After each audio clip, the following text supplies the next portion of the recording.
There have been over 1,000 Pokemon discovered in the Pokemon world up to this point, and each Pokemon, without exception, falls into one of the 18 type categories that are currently known. Some of these categories are pretty self-explanatory. You look at Torkoal and you say, yeah, that's a fire type. Or you look at Magikarp and say, it's a fish, lives in water, it's a water type, sure. But one of these types is still a complete mystery.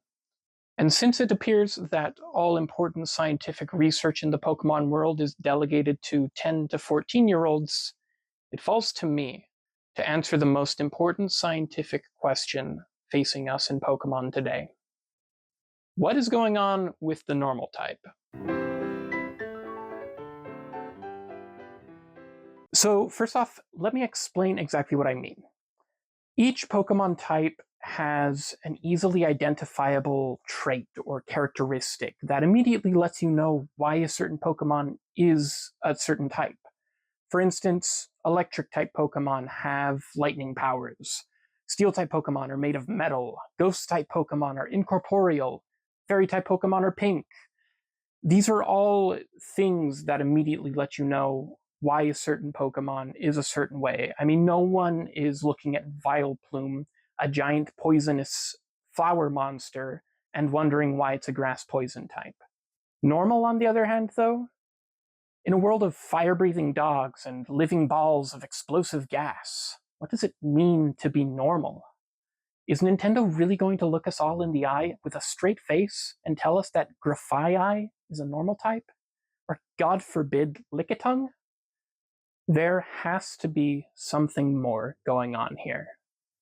Today, I intend to look at the normal type and the Pokemon that make it up, and finally settle once and for all what it means to be normal in the world of Pokemon. Currently, including all alternate forms, regional variants, and mega evolutions, there are 153 known normal type Pokemon. Now, good science is based off of the past discoveries of others. And so first, I scoured the Pokédex for each normal type Pokemon to see if the entries there could shed any light on our question. Blissey is compassionate and helps nurse sick Pokemon back to health. Slackoth can sleep for up to 20 hours a day, and its heart only beats once per minute. The Pokédex entry for Beware states that it waves its hands in intimidation and warning. Life will soon be over for anyone who doesn't immediately run away. If a child Drampa has made friends with is bullied, Drampa will find the bully's house and burn it to the ground?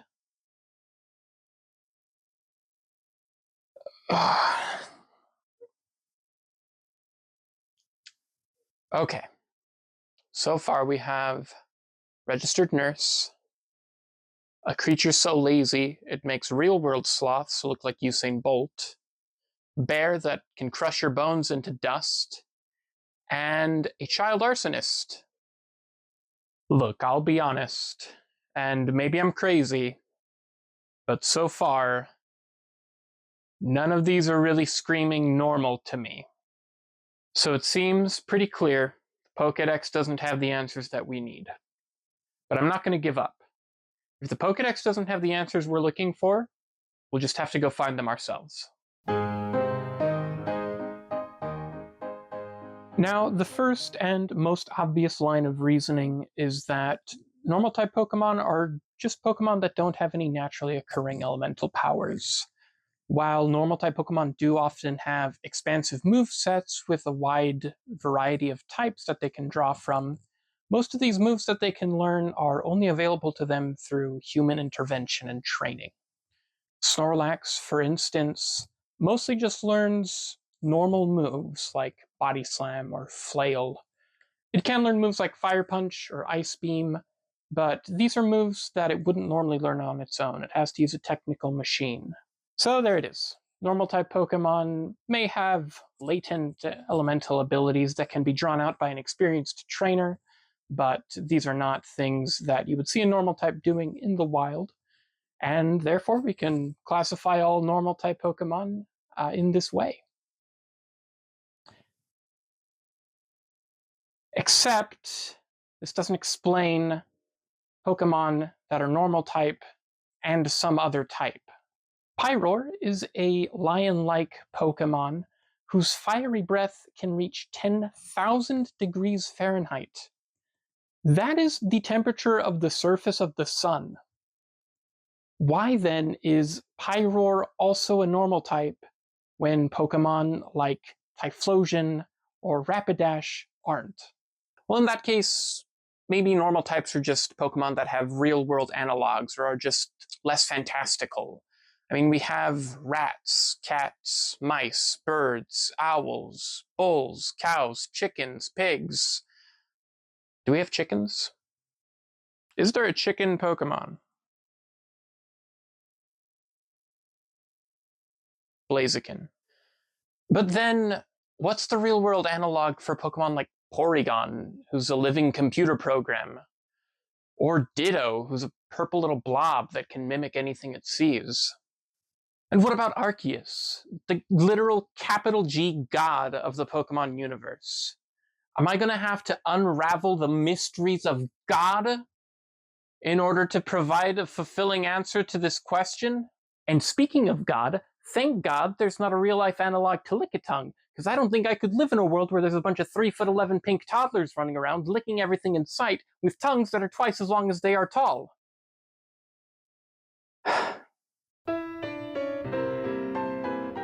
Now, please believe me when I tell you, I have racked my brains trying to find some kind of universal trait or classification that can be applied to every normal type Pokemon.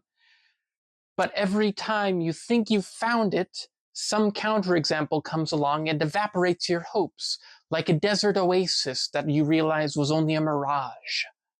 Sometimes it seems like normal type is just a miscellaneous type, where you throw in anything that you don't want to deal with. But that's not a good basis for taxonomical classification.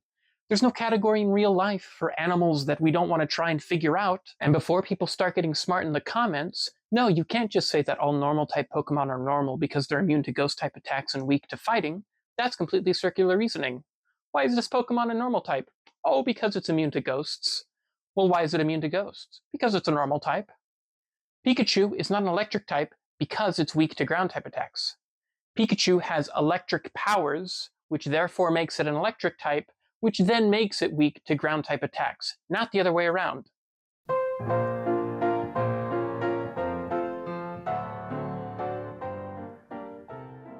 Honestly, the more I've looked into this, the more I've been confronted with my own abject failure and inadequacy. It feels like the answer is so close, but it always seems to just be out of reach.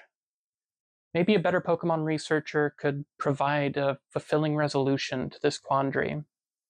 Or maybe there are just questions that our current understanding of science isn't equipped to handle. Either way, my only regret is that I failed both myself and you, the audience. I'm sorry.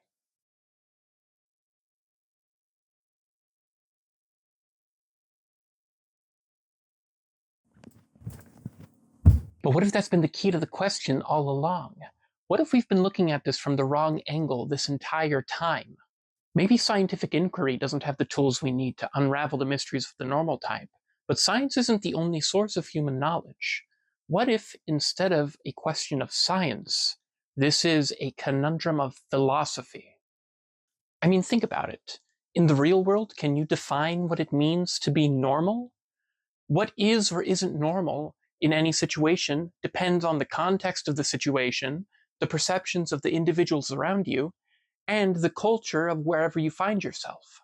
Just like how in the third grade, I used the word altitude in front of a classmate of mine because I had read it in a book recently, but she didn't believe it was a real word. And so now I'm second guessing myself, thinking maybe I hadn't understood the word properly, or I'd made it up entirely. But now I know that I was perfectly normal in that situation, and it was Kylie who had the problem. What was I talking about again? Oh yeah, normal is a category, it's a word that doesn't have any inherent meaning. It's a conceptual category that is largely arbitrary and completely socially dependent.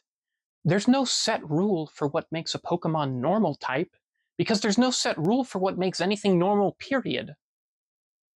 Normal is just something we tell ourselves so we can pretend there's some level of constancy and order in a universe that is fundamentally chaotic and unstable, so that we can ignore the fact that we're all just tiny specks who could pass away at any moment. Asking what makes a Pokemon a normal type is the same as asking what makes anything normal at all. There is no set answer, and there never was.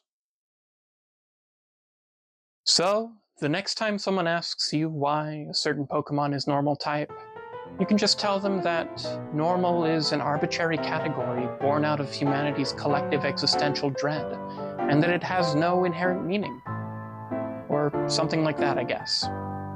I really have a yen to go back once again, back to the place where no one wears a frown, to see once more those super special, just plain folks in my hometown.